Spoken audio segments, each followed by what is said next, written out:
Ya, siap, gerak. Baca doa belajar. Selesai. Beri salam kepada Bapak Guru. Assalamualaikum warahmatullahi wabarakatuh. Assalamualaikum warahmatullahi wabarakatuh. Waalaikumsalam warahmatullahi wabarakatuh. Selamat pagi adik-adik. Ya, Bagaimana kabarnya semua? alhamdulillah. Nah, sebelum kita memulai pelajaran hari ini, saya cek kehadirannya dulu ya. Khairul Al-Fajrin, hadir. Muslimin, hadir. Nur Aulia Usman, Hadir. Agung Darwis, Hadir. Andi Asafa, Hadir. Arham, Hadir. Anin, Hadir. Aswar, Hadir. Anin, Rosmina. Oke, berarti ada yang belum disebut namanya? Oke, berarti ada semua ya. Baik, alhamdulillahirabbil alamin. Bertemu lagi kita pada hari ini pada mata pelajaran sosiologi. Seperti biasanya setiap hari Sabtu. Adik-adik yang saya cintai dan saya banggakan, yang insya Allah akan menjadi penerus-penerus ke depannya. Saya ucapkan terima kasih kepada adik-adik karena telah konsisten menjaga semangatnya dalam memulai pembelajaran hari ini. Nah, kira-kira di antara adik-adik sekalian masih ada tidak yang masih ingat tentang materi minggu lalu? Saya Kak, tentang interaksi sosial. Nah, sekarang siapa yang masih ingat pengertian dari interaksi sosial? Saya Kak. Silakan. Jadi interaksi sosial berasal dari kata interaksi yang artinya tindakan yang terjadi antara dua orang atau lebih yang melibatkan sebuah reaksi timbal balik melalui kontak langsung maupun tidak langsung. Beri tepuk tangan untuk teman kalian.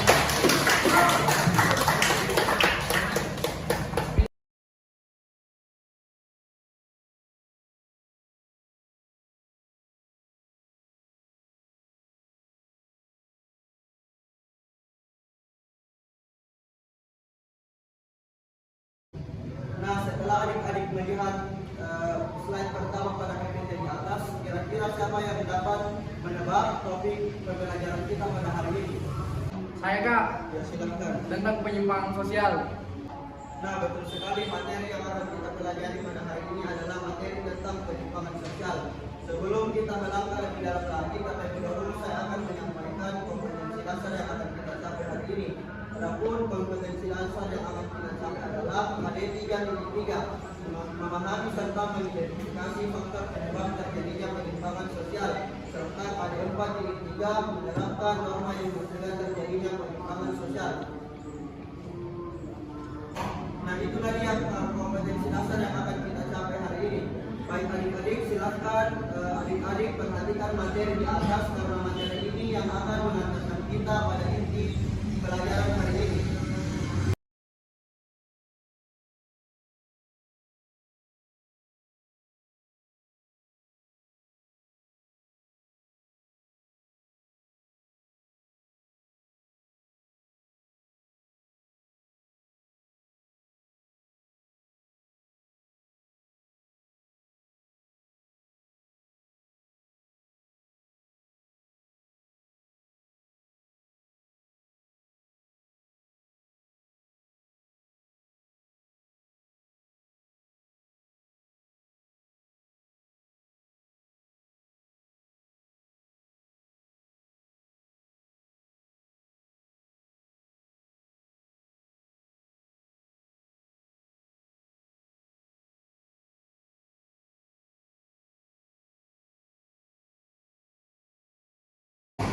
Setelah kalian menyimak materi di atas, kita akan masuk pada inti pembelajaran pada hari ini. Perlu saya sampaikan, bentuk pelaksanaan pembelajaran kita hari ini itu dilakukan secara berkelompok. Jadi silakan adik-adik sekalian untuk duduk bersama teman kelompoknya.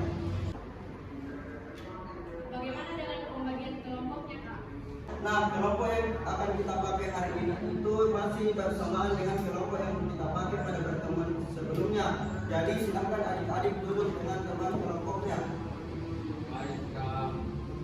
Nah, sekarang silakan perhatikan video di atas. Setelah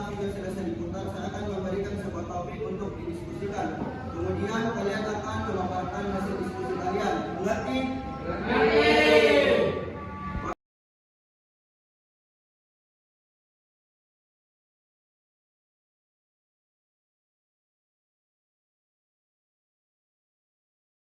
Nah, tahukah kamu definisi dari penyimpangan itu sendiri? Penyimpangan adalah sebuah perilaku yang dimana Berikut ini perilaku ada informasi tersebut soal tawuran yang bertentangan puluhan dengan pelajar norma di yang Sukabumi, berlaku di Jawa Barat masyarakat terlibat atau kelompok. tawuran. Ya, Rizda, ironisnya Adapun nih ya, contoh aksi tawuran perilaku ini sudah menyimpang direncanakan para dapat pelajar dilihat melalui pada sosial video media. berikut ini.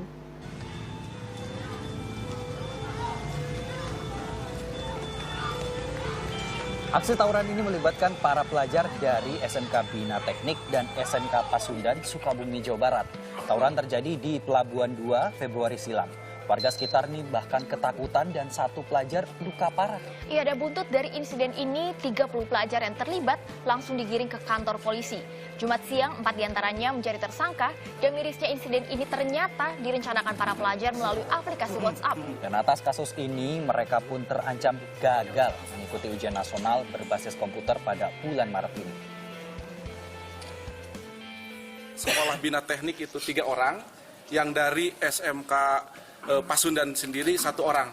Ini terkait semuanya sudah ditetapkan menjadi tersangka dalam kasus ini. Yang pertama mungkin dari Bina Teknik kemarin dijerat dengan pasal 170 ayat 1.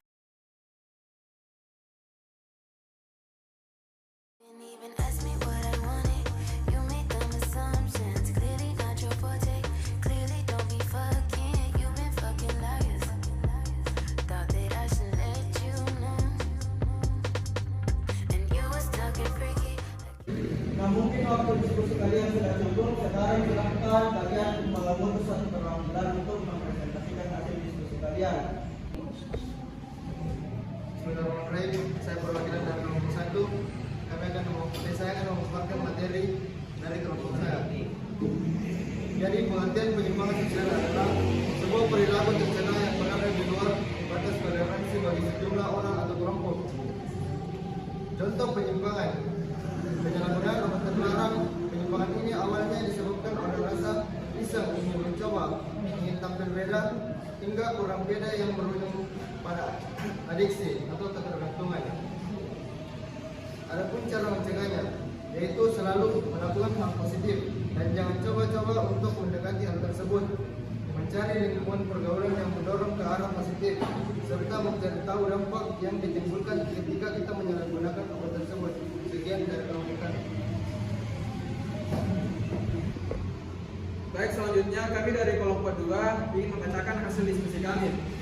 Pengertian penyimpangan sosial adalah semua tindakan atau perilaku yang dinyatakan sebagai sebuah perilaku atau hal tercela yang dianggap melanggar norma semua kelompok atau masyarakat. Contoh penyimpangan, pembulian, penyebabnya ada macam-macam seperti terdapat masalah pribadi. Sebagai contoh adalah seorang anak yang berasal dari keluarga disfungsional, ataupun faktor lain seperti pernah menjadi korban bully itu sendiri dan mempunyai perasaan iri di dalam hatinya. Cara mencegahnya, ada beberapa cara mencegah terjadinya pembulian, diantaranya menjalin pertemanan dengan banyak orang, menumbuhkan rasa percaya diri, menyadarkan diri sendiri bahaya dari bully itu sendiri. Terima kasih. Baik, sebelumnya perkenalkan, saya perwakilan dari kelompok 3 akan membacakan hasil diskusi kami. Jadi pengertian penyimpangan sosial adalah setiap perilaku yang tidak berhasil menyelesaikan diri dengan kehendak-kehendak dari masyarakat maupun suatu kelompok tertentu dalam sebuah masyarakat. Contohnya yaitu vandalisme. Penyebabnya seperti kekurangan kesadaran pemustakaan, penyampaian rasa kecewa yang dilampiaskan dengan mencoret-coret fasilitas umum. Adapun faktor lain yaitu kurang diberinya lahan bagi mereka menyalurkan bakatnya. Cara mencegahnya yaitu penguatan undang-undang sehingga banyak orang yang takut bahkan merasa jera untuk melakukannya. Selain itu, orang tua juga mempunyai peran utama di sini, di mana dia harus mendidik sebaik mungkin anaknya. Baik, terima kasih. Dari hasil belajar yang kita lakukan tadi dapat disimpulkan faktor terjadinya penyimpangan sosial itu ada 4, yaitu faktor sosial, biologis, psikologis, dan kriminologis. Serta penyimpangan sosial itu terbagi menjadi 3 ciri, yaitu berdasarkan kekerapannya, berdasarkan jumlah orang yang terlibat, serta berdasarkan tipenya.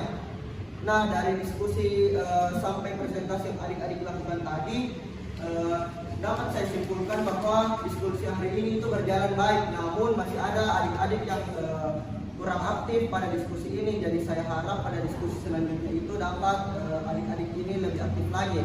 Nah, mungkin untuk hari ini sudah cukup. Apabila ada kata yang tidak pantas dan perilaku yang kurang berkenan, mohon maaf.